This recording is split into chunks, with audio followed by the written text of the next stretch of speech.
Good morning students. आज हम अपना नेक्स्ट चैप्टर जो है सिलेबस का तीसरा चैप्टर पॉलिनोमियल बहुपद शुरू करने जा रहे हैं। जैसा कि आपको सबको पता है कि जो संशोधित सिलेबस है उसके अकॉर्डिंग फर्स्ट चैप्टर वैदिक गणित था, जो मैंने आपको 2 क्लासेस के अंदर कंप्लीट करवाया। उम्मीद करता हूँ आपको बहुत अच्छा लगा होगा कंटेंट। और जो सेकंड चैप्टर है आपके सिलेबस का, उसको पूरा हटा दिया गया है संशोधित सिलेबस के अनुसार। और नेक्स्ट जो आपका चैप्टर है थर्ड बहुपद, सेकंड चैप्टर आपका परिमेय संख्या था उसको हटाया गया है। और नेक्स्ट अपना थर्ड चैप्टर है बहुपद, जिसको आज अपन शुरू करेंगे। इसके अंदर जो जो चीज़ें हैं पहले बेसिक से जीरो से शुरू कर रहा हूँ। और इस एक ही क्लास के अंदर आपका बहुपद जो पॉलिनोमियल, जिसमें ज़्यादातर बच्चों को डर लगता है, एक्स वाई का नाम सुनकर ही बच्चों को डर लगता है, तो उसको मैं पूरा सिंपल तरीके से अच्छे से बताऊंगा। फिर भी कोई डाउट और दिक्कत रहती है तो आप मुझे कमेंट बॉक्स में कमेंट करके जरूर बता सकते हैं। तो शुरू करते हैं बच्चों। चैप्टर का नाम है बहुपद या पॉलिनोमियल। तो पहली बात तो इसका मीनिंग पता होना चाहिए। बहुपद का अगर अपन वर्ड जो है उसको तोड़े तो ये बनता है अपने बहु प्लस पद से। बहु को इंग्लिश में बोलेंगे अपन मैनी, यानी कि जो संख्या में ज्यादा है। पद की बात करें अपन तो बोलेंगे टर्म्स, यानी कि ऐसे कुछ समीकरण, ऐसे कुछ आपके पास सर्व समीकरण है जिनमें पदों की संख्या 2 या 2 से ज्यादा हो, उनको अपन क्या बोलेंगे, बहुपद बोलेंगे। ये तो हो गया इसका मीनिंग। अब इसके अंदर तो पहली चीज अपने लिखी है शून्य। अब ये शून्य क्या है, तो देखो शून्य कुछ नहीं है, शून्य होता है हल। अगर बात करो इसको दूसरा नाम क्या देते हैं, मूल। या फिर जो अपने पास समीकरण के अंदर चर होते हैं, चर के मान। शून्य के अंदर आपको सिंपल सा ये ध्यान रखना है कि आपके पास कोई समीकरण जिसमें दे रखी है, अगर कोई समीकरण x में दे रखी है तो x के जो मान आएंगे सॉल्व करने के बाद वही कहलाएंगे शून्य या मूल या हल। अगर आपके पास अगर कोई समीकरण y में है तो उस y के जो मान होंगे वही कहलाएंगे आपके शून्य, हल या मूल या चर के मान। अब आपके दिमाग में होगा कि सर ये चर क्या है, तो मैं बताता हूँ आपको। दो राशियां अपन मैथ्स में पढ़ते हैं, एक तो चर, दूसरी होती है अचर। चर वे राशियां हैं जिनका मान हर एक समीकरण के अंदर जाने पर उनका मान बदल जाता है। जैसे अगर मैं सिंपल सी बात करूं, x square plus 1 equals to 0, यहाँ पे x का मान कुछ और होगा, लेकिन x square minus 2x plus 1 equals to 0, यहाँ पे x का मान कुछ और होगा। इसका मतलब ये x यहाँ पे अपनी कुछ और वैल्यू रखता है, यहाँ पे ये x अपनी कुछ और वैल्यू रखता है। तो इसी तरीके से ये x जहां पे भी जाएगा, जिस समीकरण में भी जाएगा, अपना खुद का अलग मान लेके आएगा। इसको बोलते हैं अपन चर। इसका मतलब ABCD के जितने भी अक्षर हो गए A to Z, अगर मैथ की समीकरण के अंदर यूज किया जाए तो ये आपके क्या बन जाता है, चर। और अचर जो होते हैं आपके 0 से लेके 9 तक, 0 से लेके 9 तक जो भी नंबर होंगे वो अचर होंगे। यानी कि यहाँ पे जो मैंने 2 यूज किया है, इसका यहाँ पे भी मतलब 2 ही है, और कहीं और यूज करूंगा तो भी 2 ही होगा। सेम इसी तरीके से यहाँ 1 जो है, यहाँ 1 जो है, दोनों का मान 1 ही है, मीन्स 1 ही रहेगा। नेक्स्ट अपन बात करते हैं घात की। तो जिस तरीके से अपने पास बहुपद का मीनिंग क्लियर हो गया, बहुपद से रिलेटेड शून्य क्लियर हो गए। अब देखो बात करते हैं, शून्य को इंग्लिश में जीरोस बोलते हैं, ठीक है बच्चों।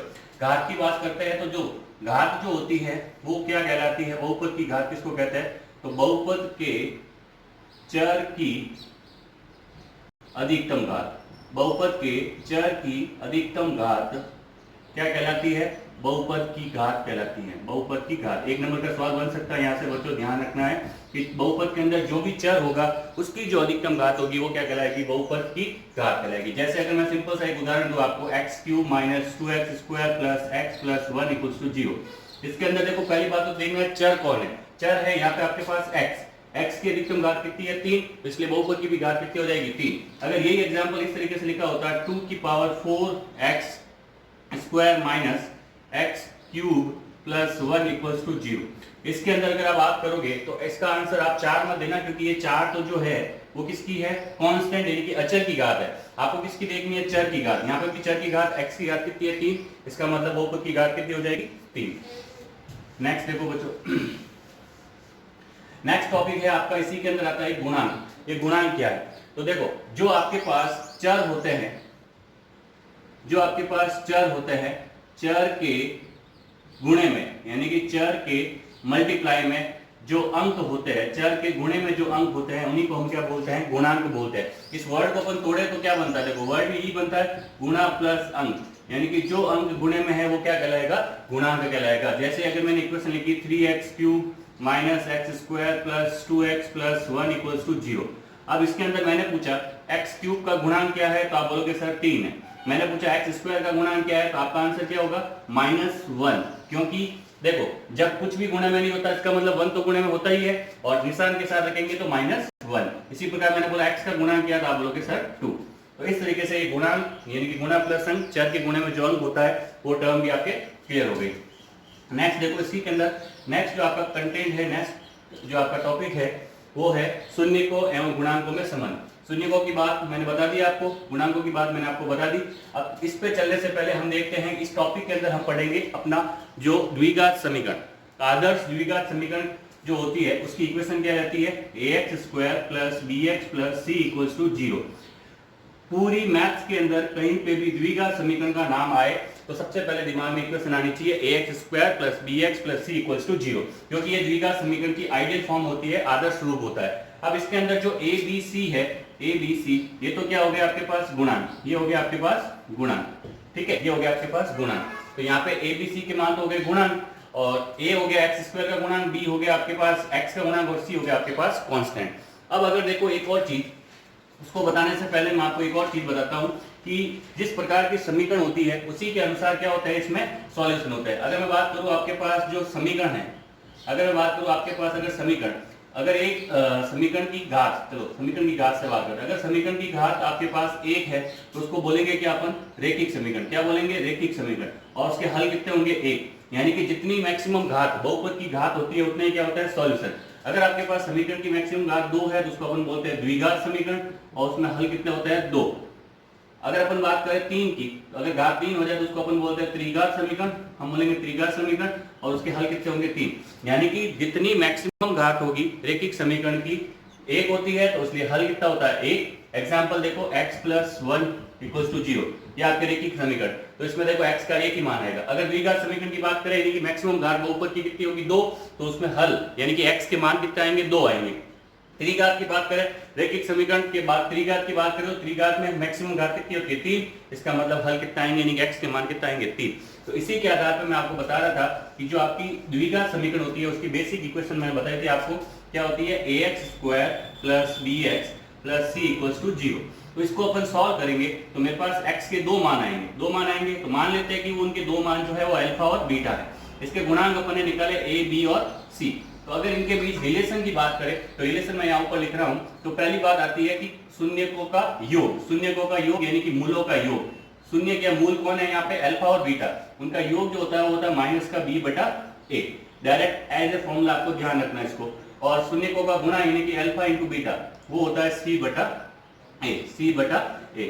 ये तो हो गया आपके पास शून्यकों का योग, शून्यकों का योग या मूलों का योग, ठीक है। ये हो गया आपके पास शून्यकों का गुणा, शून्यकों का गुणा या मूलों का गुणा, ये आपको ध्यान रखना है। ये डायरेक्ट आपको एज ए फॉर्मूला याद रखना है। ये अल्फा और बीटा क्या है, ये आपके शून्यक है यानी कि x के मान है।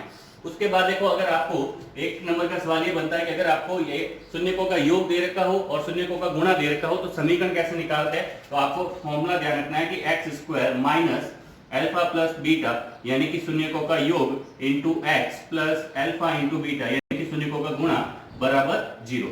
इसको एज ए फॉर्मूला ध्यान रखना। एक नंबर का सवाल सीधा सीधा यहाँ से बन सकता है कि अगर आपको दिया रहेगा शून्यकों का योग ये है, शून्यकों का गुणा ये है, तो आपको समीकरण निकालनी है, तो x² - alpha + beta × x + alpha × beta बराबर 0। इस तरीके से आपका जो बेसिक इंट्रोडक्शन था पॉलिनोमियल का, बहुपद का, वो कंप्लीट होता है। अब हम जो अपनी एक्सरसाइज है 3.1 उसके एक एक सवाल के बारे में बात करेंगे। तो बच्चों अब हम शुरू कर रहे हैं आपकी एक्सरसाइज 3.1, जिसके अंदर जो आपका फर्स्ट टाइप का जो छोटा क्वेश्चन बनता है वो बनता है कि आपके पास शून्यकों का योग दे रखा होगा, शून्यकों का गुणा, यानी कि अभी मैंने फॉर्मूलों की बात की थी। शून्यकों का योग क्या होता है आपके पास, अल्फा + बीटा वो होता है -b/a, वो दे रखा होगा, और अल्फा × बीटा जो कि होता है c/a वो दे रखा होगा। और उनसे आपको क्या बोला जाएगा कि समीकरण आपको फाइंड करनी है। तो समीकरण फाइंड करने का तरीका भी मैंने बताया था आपको, x² - alpha + beta × x + alpha × beta बराबर 0। ये जो है यहाँ पे ध्यान रखना है कि इसमें फॉर्मूले में माइनस होता है, बच्चे गलती करते हैं यहाँ पे प्लस करने की, ये आपको ध्यान रखना है खास तौर से। तो कुछ नहीं करना है, सीधी सीधी वैल्यू उठा के पुट करनी है, x² - alpha + beta, alpha + beta की वैल्यू दे रखी है √2 × x + अल्फा × बीटा की वैल्यू दे रखी है 1/3 बराबर 0। यहाँ पे एलसीएम लेंगे, यहाँ पे नीचे कुछ भी नहीं मतलब 1 है, यहाँ पे इसके नीचे कुछ भी नहीं मतलब 1 है, 1 1 1 1 1 और 3 का एलसीएम यानी कि लसागु कितना आ जाएगा 3, 1 का डिवाइड 3 में 3 टाइम, 3 × x स्क्वायर तो हो जाएगा 3x², माइनस का माइनस, 1 का डिवाइड 3 में 3 टाइम, 3 × √2 हो जाएगा 3√2 और ये हो जाएगा x। प्लस 3 का डिवाइड 3 में 1 टाइम, डिवाइड मतलब भाग, 3 का भाग देंगे 3 में एक बार, 1 इंटू 1 हो जाएगा 1 बराबर 0। तो ये 3 जो है क्रॉस मल्टीप्लाई होकर चला जाएगा 0 में, तो आपके पास आंसर आ जाएगा 3x square minus 3 root 2x plus 1 equals to 0। ये हो जाएगी इसकी समीकरण। इसी तरीके से एक और एग्जांपल जो आपके लिए मैंने लिखा है वो भी एक सॉल्व कर लेते हैं ताकि आपका कंसेप्ट पूरा क्लियर हो जाए।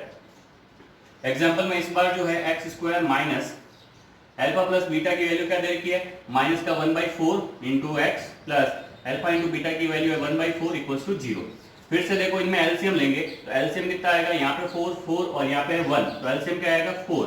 1 का डिवाइड 4 में 4 टाइम 4 इंटू एक्स स्क्वायर हो जाएगा 4x स्क्वायर। यहाँ पे माइनस माइनस क्या हो जाएगा प्लस, 4 का भाग 4 में एक बार, 1 इंटू 1 हो जाएगा 1 इंटू एक्स हो जाएगा आपके पास प्लस 4 का भाग 4 में एक बार, 1 इंटू 1 बराबर 0। ये फिर से 4 चला रहेगा 0 में क्रॉस मल्टीप्लाई होके, तो 4x square plus x plus 1 equals to 0। ये हो जाएगी इसकी समीकरण। तो इस तरीके से आपके छोटे सवाल बनते थे वो दोनों मैंने आपको करवा दिए। अब इसके अंदर जो मेन सवाल है वो है आपके समीकरण दे रखी होगी, समीकरण को सॉल्व करके आपको x के मान निकालने हैं गुणनखंड विधि से। देखो बच्चों जो मैं आपको अभी सिखा रहा हूँ समीकरण को सॉल्व करने वाली आपके पास नेक्स्ट जो कंसेप्ट है वो है गुणनखंड विधि। गुणनखंड विधि ये जो एक्सरसाइज, ये जो आपका कंसेप्ट है वो 3.1 में तो काम आएगा ही, साथ में नेक्स्ट जो आपकी 3.3 होगी वहां पे भी काम आएगा। तो मैं दोनों को इंक्लूड करके साथ में पढ़ा रहा हूँ, आपको ध्यान से देखना है। गुणनखंड विधि से रिलेटेड अपने पास जो सवाल है, जो फर्स्ट क्वेश्चन दे रखा है, मान लो ये दे रखा है 6x square minus x minus 2। ये आपको समीकरण दे रखी है, बोला कि इसके शून्य के हल निकालने हैं, मूल निकालने हैं, और उसके बाद इसके अंदर जो 3.1 का सवाल है कि शून्य को एवं गुणांकों के बीच संबंध की सत्यता की जांच करनी है। तो किस तरीके से करेंगे, तो देखो सबसे पहले जैसे द्विघात समीकरण का नाम आए मेरे दिमाग में आएगा ax square plus bx plus c equals to 0। तो यहाँ से अपन तुलना करने से, कंपैरिजन करने से a का मान कितना निकालेंगे 6, b का मान कितना निकलेगा -1 और c का मान कितना निकलेगा -2। तीनों के मान निकाल दी। सबसे पहले जो है आपको करना है a इंटू सी करेंगे तो 6 इंटू -2 ये आ जाएगा आपके पास -12। अब देखो बीच वाला जो मान है b जो है आपको प्लस माइनस करने से कितना लेके आना है, प्लस माइनस करने से लेके आना है -1। यानी कि आपको गुणनखंड का मतलब होता है नंबर को तोड़ना, यानी कि आपको इस 12 को इस प्रकार तोड़ना है कि इस 12 को इस प्रकार तोड़ना है कि इसको जोड़ू या घटाऊं, यानी कि ऐड करूं या सब्ट्रैक्ट करूं तो मेरे पास क्या आ जाए -1। तो आपको ये देखना है कि 12 जो है 12 जो है किसकी टेबल में आता है। तो पहले मैं बात करूंगा 2 की टेबल में 6 टाइम, लेकिन उसमें जोड़ने और घटाने पे कभी -1 नहीं आएगा। नेक्स्ट जो 12 है वो आता है 3 की टेबल में। 3 की टेबल में कब 3 4 जा 12, यानी कि 3 का 4 से गुणा होगा तो 12 आ जाएगा। लेकिन अब देखो मुझे यहाँ पे -1 बचाना, -1 कब बचेगा, जब ये माइनस का होगा और ये क्या होगा प्लस का। तो देखो +3 -4 क्या बच जाएगा -1, गुणा करने पे 12 भी बन रहा है। तो इसका मतलब मेरे जो फैक्टर हो गए, गुणनखंड हो गए, वो क्या हो गए 3x माइनस 4x। अब क्या करना है, इनको जो है इसकी जगह रख देना है इस x की जगह बीच में, तो हो जाएगा 6x square minus plus 3x minus 4x minus 2 equals to 0। अब इन दोनों में देखो कॉमन क्या है, कॉमन है आपके पास 3x। कॉमन लेने का मतलब होता है भाग देना, यानी कि मैंने 3x कॉमन लिया, इसका मतलब मैंने 3x का यहाँ पे भाग दिया। तो देखो 3 का भाग 6 में 2 बार, 1x कर जाएगा 2x, फिर 3x का भाग 3x में कितनी बार जाएगा 1 बार।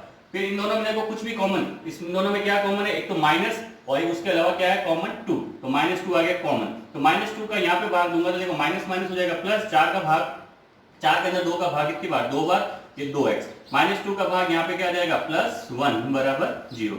अब इन पूरे के अंदर दो फैक्टर कॉमन आ गए, कौन सा 2x प्लस 1।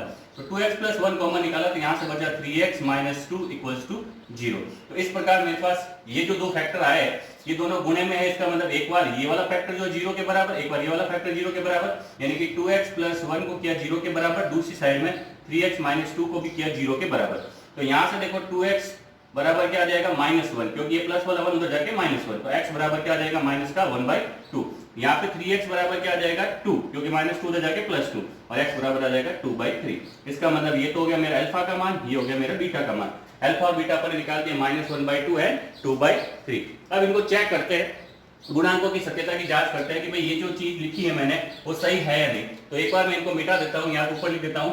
अल्फा का मान मैंने जो निकाला उसके अकॉर्डिंग क्या आया -1/2, और बीटा का मान आया मेरे पास 2/3। तो देखो, तो मैंने यहाँ पे इसको तुलना करने से a का मान कितना निकाला था, a का मान 6 था, b का मान -1 था और c का मान -2 था। तो पहले मेरे फॉर्मूले के अकॉर्डिंग फॉर्मूला क्या कहता है, alpha plus beta equals to होता है माइनस का b बटा a। तो माइनस का b बटा यानी कि माइनस का b माइनस माइनस क्या हो जाएगा +1 बटे में a यानी क्या आ जाएगा 6, 1 बटा 6। अल्फा इंटू बीटा करूंगा वो क्या होता है c बटा a, फॉर्मूले के अकॉर्डिंग c बटा a। c का मान -2 बटे में a का मान कितना हो गया 6, ये काट देगा इसको 3 बार, तो यानी कि आ गया माइनस का 1/3। ये तो हो गया फॉर्मूलों के अकॉर्डिंग।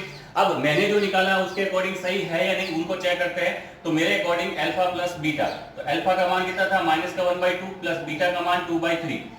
एलसीएम आएगा दोनों का 6, 2 का भाग 6 में 3 बार, माइनस का हो जाएगा ऊपर 3, ठीक है, और 3 का भाग 6 में कितनी बार, 2 बार, 2 दूनी 4, तो 4 - 3 यानी कि 1/6, यानी कि ये भी 1/6 आ रहा है, ये भी 1/6 आ रहा है, मतलब यहाँ तक काम सही किया मैंने। अल्फा इंटू बीटा करके चेक करता हूँ, तो अल्फा इंटू बीटा हो जाएगा माइनस का 1/2 इंटू 2/3, 2 से 2 कट गया यानी कि आगे माइनस का 1/3, ये भी माइनस का 1/3, ये भी माइनस का 1/3। इस तरीके से आपकी पहली प्रश्नावली जो है 3.1 की, जिसके अंदर आपके क्वेश्चंस दे रखे हैं कि इनको सॉल्व करना है, हल करना है, और उसके बाद इनके शून्य को एवं गुणांकों के बीच संबंध की सत्यता की जांच करनी है। तो इतना काम करोगे तो ये आपका पूरा क्वेश्चन कंप्लीट हो जाएगा। इस तरीके से अपन कोई भी क्वेश्चन सॉल्व कर सकते हैं। तो देखो यहाँ तक अपने बात की किसकी, गुणनखंड विधि की, और ये सेम जो गुणनखंड से सॉल्व करने वाला पैटर्न है आपको 3.3 में भी फॉलो करना है। वो मैं वापस नहीं करूंगा क्योंकि सेम ही मेथड है, उसको आपको वहां से करना है। कोई डाउट या दिक्कत रहती है तो आप मेरे को क्वेश्चन का नंबर कमेंट बॉक्स में बता देना, मैं वापस आपको सॉल्व करके बता दूंगा। उसके बाद देखो नेक्स्ट एक और 3.3 का ही मैं सवाल करवा रहा हूँ आपको, जिसके अंदर आपको इक्वेशन इस प्रकार दे रखी है 1/x-2 प्लस 2/x-1 बराबर 6/x। इसमें आप ध्यान से देखोगे बच्चों तो आपको पीछे जो है ऐसा लिखा मिलेगा, इनकी कोई जरूरत नहीं, इनको मिटा देते। यहाँ पे आपको सवाल के पीछे आपको ऐसा लिखा मिलेगा कि x की वैल्यू नॉट इक्वल्स टू, किसके नॉट इक्वल हो सकती है, 2 और 1। अब कई बच्चों को इसके बारे में पता ही नहीं होता कि सर ये क्यों दे रखा है। ये मैथ्स है, मैथ्स के अंदर कोई भी चीज सजाने के लिए, दिखाने के लिए दे रखी, इसका कोई ना कोई लॉजिक है। इसका क्या लॉजिक है, इसका लॉजिक ये समझो कि अगर मेरे पास x का मान ये बोल रहा है कि 2 नहीं होना चाहिए, अगर 2 हो जाए तो क्या होगा, तो मैं यहाँ पे 2 रखूंगा, तो क्या हो जाएगा 1/2 - 2 यानी कि 1/0, और किसी भी नंबर के नीचे 0 होता है मतलब होता है अनंत। ये क्या होता है, अनंत, और अनंत क्या होता है, अनडिफाइंड, यानी कि अगर हिंदी के अंदर अपन बात करें अपरिभाषित। इसका मतलब मेरा जो प्रश्न है, मेरा जो क्वेश्चन है वो अपरिभाषित ही नहीं रहा, तो मैं इसको क्या सॉल्व करूंगा। जब तक कोई भी चीज परिभाषित नहीं होती आप उसको सॉल्व नहीं कर पाओगे। इसका मतलब ये क्या हो गया, अपरिभाषित। सेम इसी तरीके से अगर यहाँ 1 पुट करूंगा तो 1 - 1 0 हो जाएगा, 2/0 फिर से क्या बन जाएगा, अनंत, इसका मतलब अनडिफाइंड। और इसको सॉल्व करने के बाद अगर आपके पास आंसर के रूप में 1 और 2 आ रहा है, इसका मतलब आपने क्या किया है, काम गलत किया है, क्योंकि वो पहले ही बोल रहा है कि x का मान 1 और 2 नहीं हो सकता। इस टाइप के सवाल को सॉल्व करने के लिए तो पहली बात तो ये द्विघात समीकरण तो है नहीं, इसको बनाना पड़ेगा कैसे। तो इसके नीचे जो दो टर्म लिखी हुई है इनका एलसीएम ले अपन, एलसीएम क्या आएगा, x - 2 एंड x - 1, ये हो गया इसका एलसीएम सीधा सा।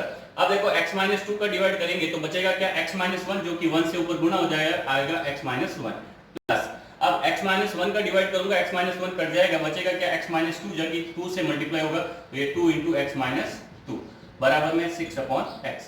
अब देखो नीचे मैं इसको खोल दूं, x × x, x², x × -1 minus का x, 2 माइनस का 2 × x तो माइनस का 2x, और -2 × -1 हो जाएगा प्लस का 2। यहाँ तक तो कोई दिक्कत नहीं। अब देखो ऊपर x - 1 प्लस 2x - 4, क्योंकि इस 2 का अंदर मल्टीप्लाई करवा दिया अपन ने, बराबर हो जाएगा 6/x।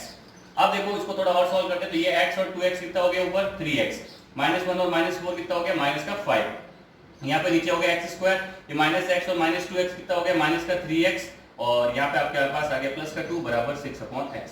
इसको आगे मैं सॉल्व करता हूँ, तो यहाँ पे देखो इसका क्रॉस गुना यहाँ से होगा, इसका क्रॉस गुना यहाँ से होगा, तो x का क्रॉस गुना होगा तो बन जाएगा 3x² माइनस का 5x। सामने देखो 6 का गुना होगा तो बन जाएगा 6x², 6 का गुना हो जाएगा तो बन जाएगा माइनस का 18x, और 6 का गुना यहाँ पे होगा तो हो जाएगा प्लस का 12। अब इन दोनों टर्म्स को उधर भेज दूं तो प्लस 6x² पड़ा है, इधर जाके उधर जाके क्या हो जाएगा 3x² माइनस का, तो बचेगा कितना आपके पास 3x², ये माइनस का 5x उधर जाके क्या हो जाएगा प्लस का, ऑलरेडी वहां पे कितने पड़े माइनस का टर्म, बचेगा माइनस का 13x प्लस 12 बराबर 0। ये आपके पास आ गई द्विघात समीकरण, जिसको मैं फिर से तुलना करूंगा किससे, ax square plus bx plus c equals to 0 से तुलना करूंगा तो a का मान आ जाएगा मेरे पास 3, b का मान आ जाएगा मेरे पास -13 और c का मान आ जाएगा 12। यानी कि मेरे पास अब इस बार जो है गुणा करने पे 12 इंटू 3 यानी कि 36 आना चाहिए, जोड़ने घटाने पे कितना आना चाहिए 13। तो मुझे ये देखना है कि 36 किसकी टेबल में आता है, तो 2 की टेबल छोड़ो, 3 की टेबल छोड़ो, 4 की टेबल में आपके पास 4 की टेबल में 36 कब आता है, जब 4 इंटू 9 9 चौक 36 होता है। और मुझे बचाना क्या है, माइनस का 13 कब, जब ये माइनस का 4 होगा और माइनस का 9 होगा। इस तरीके से आपके फैक्टर हो जाएंगे माइनस का 4x और माइनस का 9x, जिसको आप यहाँ पे रख के कॉमन लेके इसको सॉल्व कर सकते हो। तो उम्मीद करता हूँ बच्चों आपको मैंने जो गुणनखंड विधि सिखाई है, जो कि आपके 3.1 एंड 3.3 के अंदर दोनों में काम आएगी, वो बहुत अच्छे से समझ में आई है। फिर भी कोई डाउट रहता है, कोई दिक्कत रहती है तो बता देना, क्योंकि बच्चों मैं आपको पूरा सिलेबस कंप्लीट करवा रहा हूँ फास्टली रिवीजन के तौर पे। इसका मतलब मैं सारे सवाल तो करवाना पॉसिबल नहीं होगा बोर्ड के ऊपर, आपको जो मेन पैटर्न है उस पैटर्न को फॉलो करना है, उससे आपके सारे सवाल हो जाएंगे। कोई भी दिक्कत और डाउट रहते हैं तो आप मुझे वापस जरूर बता देना। इसी के अंदर 3.1 के अंदर आपके एक लास्ट सवाल है, जिसके अंदर एक इक्वेशन दे रखी है आपको, वो इंपॉर्टेंट सवाल, अच्छा सवाल है। fx बराबर आपको दे रखा है x square minus 8x plus k, ये इक्वेशन आपको दे रखी है। ध्यान से देखना, 3.1 का थर्ड सवाल है ये वाला। और इसके अंदर बोला गया है कि शून्यकों के वर्गों का योग 40 है। ठीक है, इसमें आपको बोला गया शून्यकों के वर्गों का योग 40 है। देखो शून्य तो पहले मान लिया अल्फा और बीटा दो शून्य के, फिर उसने बोला उनके वर्गों का, तो उनके वर्ग कर दिए, फिर उसने बोला उनका योग, तो बीच में लगा दिया प्लस, फिर बोला उसने 40 है तो ये 40। कोई दिक्कत है क्या? हमेशा इक्वेशंस जब आपके पास वर्ड्स में आए तो उसको आपको बनाना कैसे है, तो उनके शब्दों को टुकड़ों में तोड़ तोड़ के काम करना है। जैसे इसने बोला शून्य, तो मैंने शून्य लिख दिया अल्फा और बीटा। उसने बोला उसका वर्ग, तो मैंने उसका स्क्वायर कर दिया। का योग, तो मैंने प्लस कर दिया, कितना है 40 है। बस ये सवाल में दे रखा है, इसने बोला k का मान बताओ। तो देखो ये तो सवाल के अंदर गिवन था। अब देखो मैं इसको तुलना करूंगा किससे, ax square plus bx plus c बराबर 0 से। तो मेरे पास देखो यहाँ पे a का मान कितना आ गया 1, b का मान कितना आ गया -8, c का मान कितना आ गया k। तो फिर से देखो मैं अगर मैं नियम लगाऊंगा अल्फा प्लस बीटा यानी कि शून्यकों का योग क्या होता है, शून्यकों का योग अल्फा प्लस बीटा होता है माइनस का b बटा a यानी कि माइनस का 8, तो ये माइनस माइनस क्या हो जाएगा प्लस, प्लस का 8 बटा 1 यानी कि आ जाएगा 8। और अल्फा इंटू बीटा करूंगा तो वो होता है c बटा 1, c बटा a यानी कि k बटा 1 यानी कि आ गया k। अब देखो मेरे पास एक चीज आ गई कि सर अल्फा प्लस बीटा है, अल्फा इंटू बीटा है, alpha square plus beta square है। तो ये तीनों जो टर्म्स है, ये तीनों जो टर्म्स है किसके अंदर काम आती है, किस में यूज होती है, तो आपको थोड़ा सा ध्यान रखना है कि अगर मैं a प्लस बी का होल स्क्वायर खोलता हूं तो होता है a square plus 2ab plus b square. तो इसके अंदर देखो a प्लस बी भी है, a square plus b square भी है और a इंटू बी भी है। तो सेम इसी तरीके से इसको अपन काम में लेंगे किसकी तरह, अल्फा प्लस बीटा का होल स्क्वायर। तो मैं यहाँ लिखूंगा अल्फा प्लस बीटा का होल स्क्वायर इक्वल्स टू, तो क्या आ जाएगा alpha square plus 2 alpha beta plus beta square.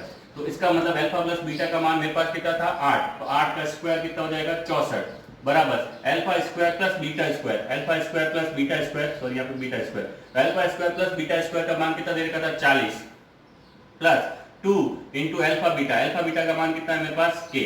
तो अब देखो ये 40 इधर आके क्या हो जाएगा माइनस, तो बचेगा कितना आपके पास 24 बराबर 2k यानी कि k बराबर कितना आ जाएगा आपके पास 12। इस तरीके से ये आपका सवाल कंप्लीट हो गया। तो आपको मैंने 3.1 के तीनों टाइप के सवाल, एक तो ये थर्ड सवाल था, फर्स्ट सवाल सबसे पहले करवा दिया सेकंड टाइप का, और एक नेक्स्ट सवाल था जो गुणांकों और संबंधों में सत्यता की जांच और गुणनखंड विधि से सॉल्यूशन, वो भी कंप्लीट कर दिया। 3.1 कंप्लीट हो गई। 3.2 जो है आपके भाग विधि, वो आपके अभी संशोधित सिलेबस के अकॉर्डिंग हटा रखी है, बाकी वो भी मैं अब आपको बहुत अच्छे से करवाता, लेकिन वो अभी सिलेबस में है नहीं तो हम डिस्कस नहीं करेंगे। फिर 3.3 के अंदर जो गुणनखंड विधि का फर्स्ट जो आपका इक्वेशन बनता था, वो मैंने अभी आपको 2 टाइप के सवाल उसमें भी करवा दिए। तो 3.3 के अंदर एक टाइप का और सवाल बनता है, वो अपन देखते हैं वो वो सवाल क्या कहता है। देखिए बच्चों, तो 3.3 के अंदर नेक्स्ट टाइप का जो सवाल बनता है कि हमें चेक करना होता है कि कोई समीकरण द्विघात समीकरण है या नहीं। तो देखो चेक करने के लिए हमारे पास x प्लस 1 की घात 3, एक एग्जांपल दे रखा है x प्लस 1 की घात 3 x क्यूब माइनस 4, ये आपको सवाल दे रखा है। बोला है कि ये द्विघात समीकरण है या नहीं। अभी देखो देखने में तो ये द्विघात समीकरण लग नहीं रही है, तो आपको करने का तरीका क्या रहेगा कि आपको जो है जो भी समीकरण दे रखी है उसको सॉल्व करना है। सॉल्व करने के बाद अगर चर की अधिकतम घात 2 बच जाए तब तो द्विघात समीकरण होगी, अगर ये नहीं बचे तो इसका मतलब द्विघात समीकरण नहीं होगी। तो देखो यहाँ पे जो है a प्लस बी का होल क्यूब, अब अगर एग्जाम में आपको a प्लस बी का होल क्यूब, वैसे डायरेक्ट फॉर्मूला याद होना चाहिए, अगर फॉर्मूला भूल जाते हो तो क्या करेंगे, हमने देखा था कि a की घात m इंटू बी, a की घात n, तो ये क्या हो जाता है a की घात m प्लस n, यानी कि घात को अपन तोड़ सकते हैं, तो तोड़ेंगे तो क्या बन जाएगा x प्लस 1 की घात 2 इंटू एक्स प्लस 1 बराबर में एक्स क्यूब माइनस 4। अब देखो 2 और 1 3 हो रहा है वापस, इसका मुझे पता है फॉर्मूला क्या होता है, x square plus 2x plus 1, और ये हो जाएगा x प्लस 1 बराबर में एक्स क्यूब माइनस 4। अब देखो इसको मल्टीप्लाई करेंगे तो बन जाएगा एक्स क्यूब, इसको मल्टीप्लाई करेंगे तो बनेगा 2x स्क्वायर, इसको मल्टीप्लाई करेंगे तो बनेगा x, 1 से मल्टीप्लाई होने के बाद वापस ये इक्वेशन आ जाएगी आपके पास बराबर में एक्स क्यूब माइनस 4। देखो ये प्लस का एक्स क्यूब उधर जाके प्लस का एक्स क्यूब से कट जाएगा, तो यहाँ पे बच गया 2 और ये 3x स्क्वायर प्लस 3x और वो माइनस 4 इधर के हो जाएगा 5 इक्वल्स टू 0। 2 और 1 3, और ये भी 1 और 2 3, और ये प्लस 1, ये माइनस 4 इधर के 5, तो देख लो चर की अधिकतम घात कितनी है 2, तो ये आपके द्विघात समीकरण होगी। इस तरीके से आपको चेक करना है, यहाँ पर डायरेक्ट देख के आप नहीं बता सकते, देखने पर तो लग रहा है आपको अधिकतम घात कितनी लग रही थी 3, लेकिन ये द्विघात समीकरण यहाँ से आपको नहीं लग रही थी, लेकिन अपन ने जिसको सॉल्व किया तो सॉल्व करने के बाद आपको पता चल गया कि चर की अधिकतम घात कितनी है 2, इसका मतलब ये द्विघात समीकरण है। यहाँ तक आपके 3.1 और 3.3 उनका पोर्शन मैंने कंप्लीट करवाया। 3.3 के अंदर बच्चों आपके पास कुछ 3.3 के अंदर आपके लगभग सारे सवाल क्लियर हो गए हैं। कुछ सवाल अगर आपको डाउट रह जाते हैं जो अच्छी और स्पेशल समीकरण दे रखी है, तो आप मुझे वो कमेंट बॉक्स में बता देना कि सर ये सवाल मेरे को बोर्ड पे डिस्कस करके बताओ, तो मैं आपको बता दूंगा। नेक्स्ट अपन बात करेंगे 3.4 का जो कंसेप्ट है आपके पास, सबसे पहला वो कंसेप्ट आएगा आपके पास पूर्ण वर्ग विधि। पूर्ण वर्ग विधि से सॉल्व करना, ये बच्चों को सबसे ज्यादा तकलीफ देता है, ये सबसे ज्यादा तकलीफ देता है, लेकिन मैं आपको सबसे सिंपल तरीके से बताऊंगा। इसके बाद आपके दिमाग में कभी भी इससे रिलेटेड कोई डाउट नहीं रहेगा, आप आराम से किसी भी समीकरण को पूर्ण वर्ग विधि से सॉल्व कर सकते हैं। किस तरीके से बच्चों, तो देखो इसके अंदर मैं कुछ बेसिक स्टेप लिख रहा हूँ, वो आपको ध्यान रखना है। वैसे वो स्टेप है नहीं, वो मैंने बना रखे अपने अकॉर्डिंग सॉल्व करने के लिए। तो सबसे पहला स्टेप क्या करना है, आपको एक्स स्क्वायर का जो भी गुणांक है, एक्स स्क्वायर का जो भी गुणांक है उसको हटाना है। क्या करना है, उसको हटाना है। हटाने का तरीका क्या रहेगा कि जो एक्स स्क्वायर के गुणे में लिखा हुआ है उसका पूरी समीकरण में क्या कर दो, भाग दे दो। फिर उसके बाद दूसरे स्टेप में आपको क्या करना है, दूसरे स्टेप में एक्स को जो है 2 से मल्टीप्लाई भी करना है और 2 से डिवाइड भी करना है। एक्स को 2 से मल्टीप्लाई या 2 से डिवाइड, यानी कि 2/2 से मल्टीप्लाई करना है। उसके बाद नेक्स्ट स्टेप क्या करना है आपको, नेक्स्ट स्टेप क्या करना है कि उसके बाद आपको उसको a प्लस बी का होल स्क्वायर, यानी कि a square plus 2ab plus b square, या a माइनस बी का होल स्क्वायर, यानी कि a square minus 2ab plus b square की तरह फॉर्म करना है, यानी कि उसकी तरह बनाना है। यानी कि ये टर्म और ये टर्म आपके पास पहले 2 स्टेप्स के थ्रू आ जाएगी। उसके बाद आपको जो है सेपरेट करने के बाद b का मान यहाँ से मिल जाएगा। जो भी b का मान बनेगा उसको आपको स्टेप 4 में क्या कर देना, स्टेप 4 में एक बार b का स्क्वायर ऐड करना है, एक बार b का स्क्वायर क्या करना है, सब्ट्रैक्ट करना है। इस तरीके से वो समीकरण आपकी पूर्ण वर्ग बन जाएगी। उसके बाद आप इसको सॉल्व कर सकते हैं। एक एग्जांपल के थ्रू अपन ये सारे स्टेप समझेंगे, तब आपको अच्छे से क्लियर होगा। देखिए बच्चों,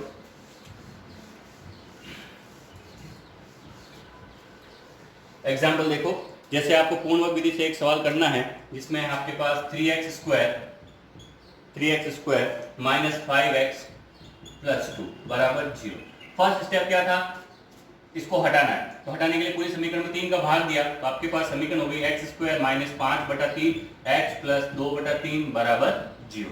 दूसरे स्टेप में क्या करना है, इसको 2 से मल्टीप्लाई और 2 से डिवाइड। तो एक्स स्क्वायर माइनस 5/3 ये पड़ा है, इसको मैंने 2 से गुणा 2 से भाग कर दिया इंटू एक्स प्लस 2/3 बराबर 0। यहाँ तक कोई दिक्कत नहीं। अब देखो a का स्क्वायर माइनस के बाद 2 इंटू a की जगह क्या था x, यानी कि जो भी ये पीछे मान बचा है आपके पास, ये वाला मान, ये क्या हो जाएगा आपका b। तो इसको इस तरीके से लिख देता है x square minus 2 into x into b का मान क्या हो गया 5/6 प्लस 2/3 इक्वल्स टू 0। तीसरा स्टेप क्या करना है, ये तीसरा स्टेप हो चुका है। अब चौथे स्टेप में इसको क्या करना है, b के स्क्वायर को एक बार जोड़ना, एक बार घटाना, यानी कि 2 इंटू एक्स इंटू 5/6। 5/6 का स्क्वायर होता है 25/36, एक बार जोड़ दिया, एक बार 25/36 को घटा दिया, प्लस 2/3 इक्वल्स टू 0। अब बस यहाँ से लेके यहाँ तक आपका क्या बन गया, कंप्लीट स्क्वायर। देख लो a square minus 2 into a into b का मान 5/6 और ये b का स्क्वायर, तो यानी कि ये तो हो गया आपके पास x माइनस 5/6 का होल स्क्वायर। ये माइनस क्यों आया, क्योंकि यहाँ पे माइनस बन रहा था। अब इन दोनों टर्म्स को आप उधर लेके चले जाओ, तो उधर देखो 25/36 हो जाएगा प्लस का, ये हो जाएगा माइनस का 2/3, जिसको आप सॉल्व करोगे 36 आएगा एलसीएम, ऊपर हो जाएगा 25 माइनस 3 का बाद 36 में 12 बार, 12 दूना 24 यानी कि 1/36। कोई दिक्कत नहीं, इसको आगे मैं यहाँ पे सॉल्व कर दूँ। देखो अब ये x माइनस 5/6 का होल स्क्वायर था, बराबर में 1/36 था, स्क्वायर हटेगा सामने अंडर रूट आएगा, लेकिन आपको ध्यान रखना है कि अंडर रूट जो है यहाँ पे प्लस माइनस लेके आएगा, क्यों?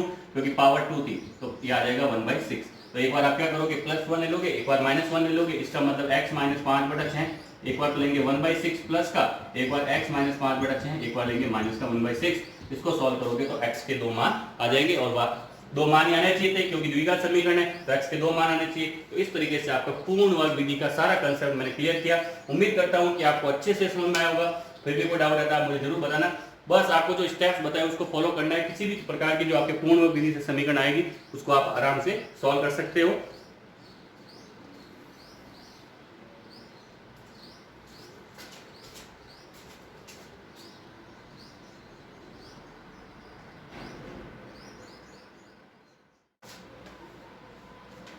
तो बच्चों नेक्स्ट अपना जो लास्ट कंसेप्ट है इस थर्ड एक्सरसाइज का, वो है श्रीधराचार्य मेथड, श्रीधराचार्य विधि। श्रीधराचार्य कौन थे? एक मैथमेटिशियन थे, गणितज्ञ थे। इन्होंने द्विघात समीकरण को सॉल्व करने का अपना अलग कंसेप्ट और फॉर्मूला बताया था, जो कि सबसे इजी, सबसे सिंपलेस्ट तरीका होता है किसी भी द्विघात समीकरण को सॉल्व करने का। तो श्रीधराचार्य के अकॉर्डिंग इन्होंने बोला था कि अगर आपके पास द्विघात समीकरण जो है इस फॉर्म में, यानी कि ax² + bx + c = 0 इस फॉर्म में है, तो सबसे पहले इसने बोला था कि आपको जो है स्टेप नंबर 1 में क्या करना है, गुणांकों की तुलना से ए बी सी के मान, यानी कि गुणांक आपको जो है निकाल देने, गुणांक जो है आपको निकाल देना है, गुणांक और ये कांस्टेंट अचर आपको निकाल देना है। ये निकालने के बाद इन्होंने बोला कि सेकंड स्टेप में आपको क्या करना है, विविध कर, हिंदी में बोलते हैं विविध कर, इंग्लिश में बोलते हैं डिस्क्रिमिनेंट। ये डिस्क्रिमिनेंट यानी कि इस डी की वैल्यू जो है आपको फाइंड करनी है। डिस्क्रिमिनेंट डी की वैल्यू वो जो होती है वो होती है आपके पास b² - 4ac, ये इन्होंने बताया b² - 4ac डिस्क्रिमिनेंट विविध कर डी की वैल्यू आपको फाइंड करनी है। जैसे ये अगर आपके पास आ जाती है, उसके बाद इन्होंने बोला कि आपको जो है इसकी वैल्यू के आधार पे इन्होंने 3 केस बताए, case number 1, case 2 and case 3। ये तीनों केस आपको समझ में आने चाहिए क्योंकि इस पे डायरेक्ट सवाल बनता है। केस नंबर 1 क्या कहता है कि अगर आपके पास इस b² - 4ac का मान जो है ग्रेटर देन 0 आ जाए, ग्रेटर देन 0 का मतलब क्या हो गया, धनात्मक, पॉजिटिव नंबर, तो उस केस में इन्होंने बोला कि जो शून्यक होंगे या जो मूल होंगे, या जो शून्यक या जो मूल होंगे वो क्या होंगे, वास्तविक, वास्तविक, और कैसे होंगे, और होंगे आपके पास भिन्न भिन्न, वास्तविक और भिन्न भिन्न। भिन्न भिन्न का मतलब क्या हो गया यहाँ पे कि दोनों x के मान अलग अलग आएंगे और एक वास्तविक संख्या होगी, ये इन्होंने बताया। सेकंड केस इन्होंने बोला कि अगर इस b² का मान, b² - 4ac का मान क्या हो जाए, बराबर 0। अब ये बराबर 0, नेगेटिव पॉजिटिव हम कुछ कह नहीं सकते, लेकिन इनके अकॉर्डिंग क्या था कि भाई जो शून्यक होंगे, शून्यक होंगे वो क्या होंगे, वो होंगे वास्तविक, वास्तविक, और दोनों के मान आएंगे, दोनों के मान आएंगे समान, यानी कि जो 2x के मान आप निकालोगे दोनों का मान आपस में क्या रहेगा, समान रहेगा। ये दूसरा केस आपको बताता है। और लास्ट केस इन्होंने बताया था कि b² - 4ac का मान लेस देन 0 आ जाए, लेस देन 0 का मतलब छोटा आ जाए 0 से, इसका मतलब छोटा का मतलब क्या होता है, नेगेटिव नंबर होगा, और नेगेटिव नंबर में आपके पास शून्य के कैसे होंगे, शून्य होंगे काल्पनिक संख्या है, काल्पनिक संख्या है, इमेजिनरी नंबर, जो अभी हम डिस्कस नहीं करेंगे क्योंकि ये जो इमेजिनरी नंबर होता है, वैसे बता देता हूँ, रूट के अंदर -1 ये इमेजिनरी नंबर है, जो अभी अपने 10th लेवल तक नहीं है। 11th में अगर आप साइंस मैथ्स लेते हो तो आप एक चैप्टर पढ़ोगे सम्मिश्र संख्या, कॉम्प्लेक्स नंबर, उसके अंदर इसके बारे में आप डिस्कस करोगे। तो इनके अकॉर्डिंग ये था कि सर अगर केस 1 और केस 2 के अकॉर्डिंग चले तो अगर 0 से बड़ा हो या 0 के बराबर हो, तब तो इन्होंने बोला था कि आप इस फॉर्मूले से इसको सॉल्व कर सकते हो। कौन सा फॉर्मूला, x बराबर माइनस का b plus minus root b² - 4ac upon 2a। इस फॉर्मूले से आप इसमें x का मान निकाल सकते हो। मैं इस फॉर्मूले को थोड़ा सा और तरीके से बता देता हूं आपको, -b plus minus root d/2a। इसमें कोई दिक्कत थोड़ी ना है, क्योंकि देखो ये b² - 4ac, b² - 4ac किसका मान था, d का ही तो मान था। तो इस तरीके से इन्होंने पूरा अपना कंसेप्ट बताया, श्रीधराचार्य कंसेप्ट, जो कि मैंने आपके सामने डिस्कस कर लिया। बस आपको इसके बारे में ध्यान रखना है, आपके आगे वाले सारे सवाल सॉल्व हो जाएंगे किस तरीके से। तो देखो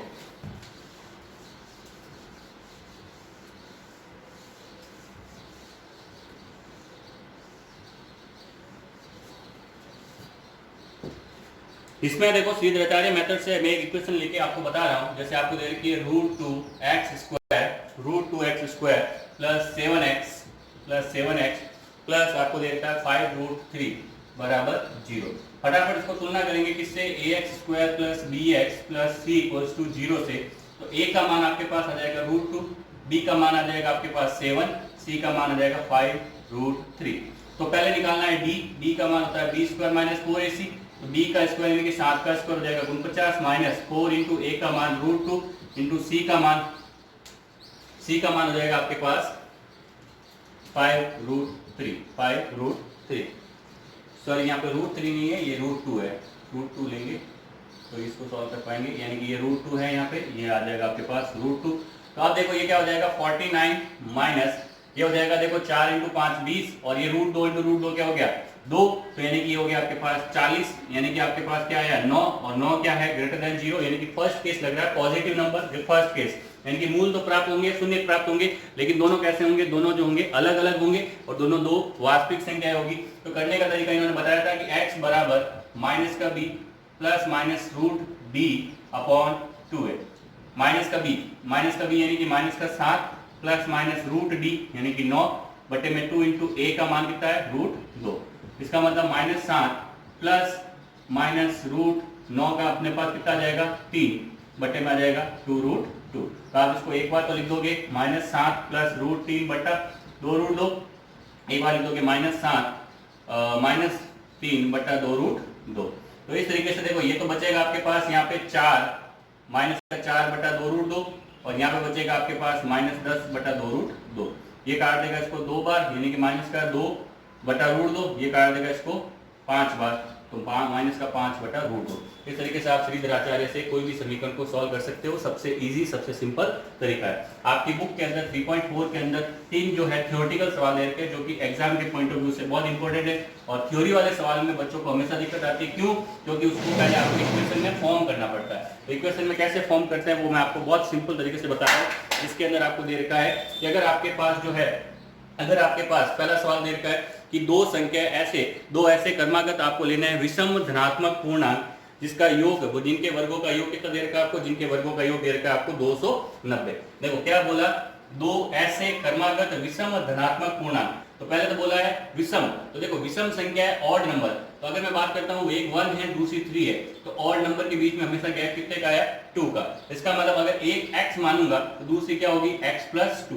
यहाँ तक कोई दिक्कत नहीं। कर्मागत बोला मतलब एक के बाद एक। तो देखो विषम संख्या हो गई, कर्मागत हो गई, धनात्मक हो गई। इन्होंने बोला कि इनके अंदर दो ऐसे कर्मागत विषम धनात्मक पूर्णांक लेने हैं जिनके वर्गों का योग, इसका वर्ग x², इसका वर्ग x प्लस 2 का होल स्क्वायर और उनका योग इसने दे रखा कितना 290। कोई दिक्कत नहीं। अब देखो x² प्लस इसका होल स्क्वायर करोगे x² plus 4x plus 4 equals to 290 और ये हो जाएगा 2x² प्लस 4x वो दे रखा माइनस तो 286 बराबर 0।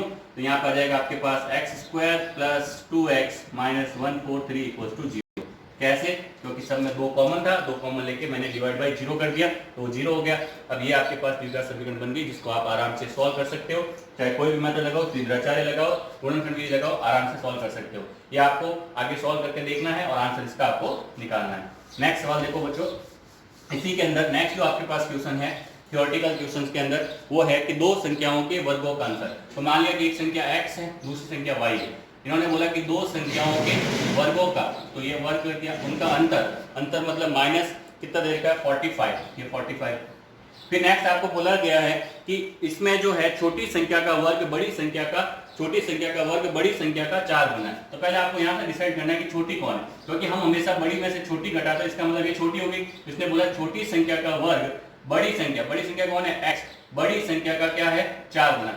छोटी संख्या का वर्ग बड़ी संख्या का क्या है 4 गुना। तो ये कर दिया 4x, छोटी संख्या का वर्ग बड़ी संख्या का 4 गुना। इसका मतलब अब यहाँ पे मैं y² का मान पुट करूंगा तो x² माइनस 4x वो माइनस 45 इधर आके हो जाएगा, सॉरी प्लस का 45 इधर आके हो जाएगा, माइनस का 45 बराबर 0। ये आपके पास द्विघात समीकरण बन गई जिसको आप आराम से सॉल्व कर सकते हो। त्रिज्याचार्य मेथड गुणनखंड विधि जो मैंने आपको अच्छे से बता रखी है, इसको सॉल्व करके आप इसका आंसर निकाल सकते हो। नेक्स्ट इसी का एक थ्योरेटिकल सवाल और है। वो थ्योरेटिकल सवाल क्या है वो देखते हैं बच्चों। लास्ट सवाल है इसका थ्योरेटिकल 16 3.4 का। तो उसमें बोला गया है कि 16 को दो ऐसे भागों में तोड़ना है। 16 आपके पास एक नंबर है, दो भागों में तोड़ना है। तो मैंने बोला एक नंबर जो है x है, दूसरा क्या हो जाएगा 16 माइनस एक्स। अब दिक्कत होती है बच्चों को कि सर ये 16 माइनस एक्स कहाँ से है। सिंपल सा उदाहरण आप समझो कि आपके पास 16 चॉकलेट थी, आपने 5 चॉकलेट खा ली, तो आपके पास पीछे कितनी बची 11। कैसे आई, तो आपने 16 माइनस 5 किया। तो सिंपल सी बात है, वही मैंने यहाँ पे किया है। अब इसलिए क्या बोला आगे कि 16 को दो भागों में तोड़ना है कि भाई बड़े भाग के वर्ग का 2 गुना। अब मुझे यहाँ से डिसाइड नहीं हो सकता कि बड़ा भाग कौन है, क्यों? क्योंकि अगर इसका मान 5 हुआ तो इसका मान 11, अगर इसका मान 11 हुआ तो इसका मान 5। तो आप यहाँ से डिसाइड नहीं कर सकते कि कौन सा भाग बड़ा और कौन सा भाग छोटा है। तो आप क्या करो, किसी भी एक को बड़ा मान लो, दूसरा अपने आप क्या हो जाएगा छोटा, अपने आप आंसर निकल जाएगा। तो बोला बड़े भाग के वर्ग का 2 गुना, मैं इसको मानता हूँ बड़ा भाग, तो बड़े भाग के वर्ग का 2 गुना। आगे क्या बोला गया, छोटे भाग के वर्ग, बड़े भाग के वर्ग का 2 गुना छोटे भाग के वर्ग से। छोटा भाग कौन है, ये 16 माइनस एक्स। छोटे भाग के वर्ग से कितना अधिक है, 164 अधिक है। ये कर दिया, बड़े भाग के वर्ग का 2 गुना छोटे भाग के वर्ग से 164 अधिक है।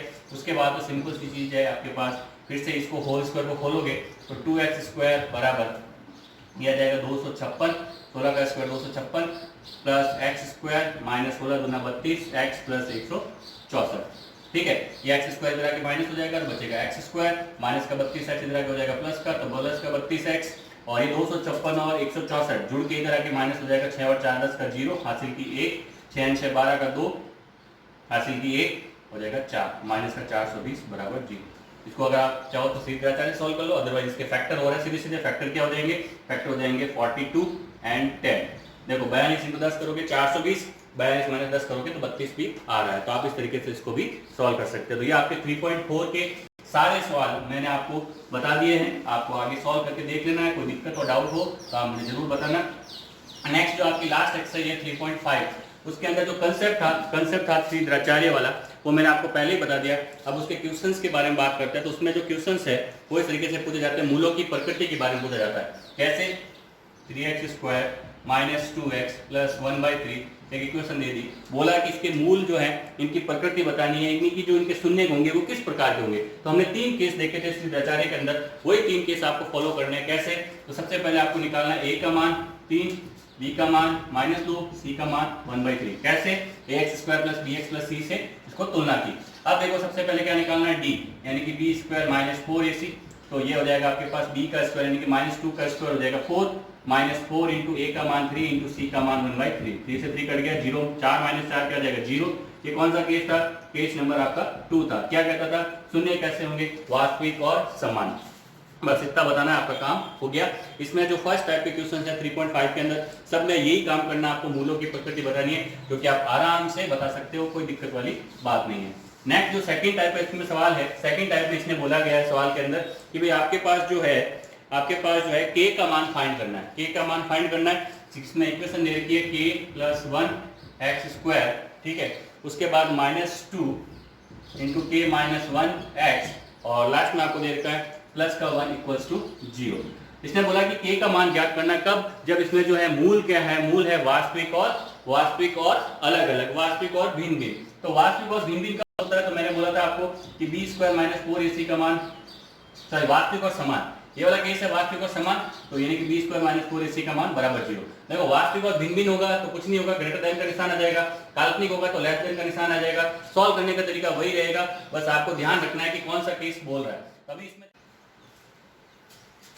तो बच्चों इस तरीके से आज हमने जो है आपकी थर्ड एक्सरसाइज के अंदर वापस एक बार मैं रिकॉल करवा देता हूँ आपको। 3.1 से पहले अपन ने इसके सारे कंसेप्ट देखे थे। कंसेप्ट क्या क्या था, बहुपद कहते किसको है, बहुपद के बाद बहुपद के शून्य क्या कहलाते हैं, बहुपद की घात क्या कहलाती है, बहुपद के गुणांक क्या कहलाते हैं, गुणांक और शून्यकों में संबंध क्या है, चर और अचर क्या है। उसके बाद जो है अगर आपको शून्यकों का योग दे रखा है, शून्यकों का गुणा दे रखा है, तो समीकरण कैसे निकालते हैं, वो सारी चीजें डिस्कस की थी। और फिर 3.1 के अंदर अपने 3 टाइप के सवाल थे, तीनों अपने डिस्कस कर लेते हैं। उसके बाद 3.2 आपकी जो है सिलेबस में नहीं है। उसके बाद 3.3 के अंदर वापस वही यहाँ पे जो गुणनखंड विधि थी उसी गुणनखंड विधि को फॉलो करना है और इसके सवाल करने। इसमें एक टाइप का सवाल और बनता है कि भाई आपके पास कोई समीकरण दे रखी होगी, बहुपद दे रखे होंगे, वो द्विघात समीकरण है या नहीं उसको चेक करना है। उसको चेक करने का एक ही तरीका है कि आप उसको सॉल्व करो, अगर आपके पास एक्स स्क्वायर जैसी टर्म बच जाए, मैक्सिमम पावर 2 हो, तो द्विघात समीकरण होगी। उसके बाद 3.4 3.4 के अंदर जो आपकी पूर्ण वर्ग विधि उसके मैंने स्टेप्स वगैरह बताए, उसके सारे सवाल आपको करवा दिए गए। नेक्स्ट उसके बाद 3.5 में आपके पास श्रीधराचार्य मेथड है। श्रीधराचार्य मेथड से आपके दो टाइप के सवाल यहाँ पे बनते हैं। दो टाइप के सवाल कौन से? तो मूलों की प्रकृति पूछी जा सकती है आपसे, और एक आपको मूलों की प्रकृति दे रखी होगी और कोई अज्ञात वैल्यू के दे रखा होगा, उसको आपको ज्ञात करना है। तो उसके अंदर आपको वो तीनों ही केस फॉलो करना है। उनको फॉलो करते हुए आप उसको सॉल्व करोगे तो आपके पास के का मान आ जाएगा। उम्मीद करता हूँ बहुत अच्छे से आपको सार में एकदम शॉर्ट में पूरा चैप्टर पूरा कंप्लीट करवाया है रिवीजन के तौर पे। और फिर भी कोई दिक्कत और डाउट रहती है तो आप मुझे जरूर कमेंट बॉक्स में बता सकते हैं। अदरवाइज आप जो है मेरे नंबर दे रखे हैं, इस नंबर पे आप कॉल करके डायरेक्ट भी पूछ सकते हैं कि सर ये वाला सवाल कैसे होगा, या फिर आप उससे रिलेटेड कोई भी चीज़ हो तो मुझे बता सकते हैं। थैंक यू, धन्यवाद।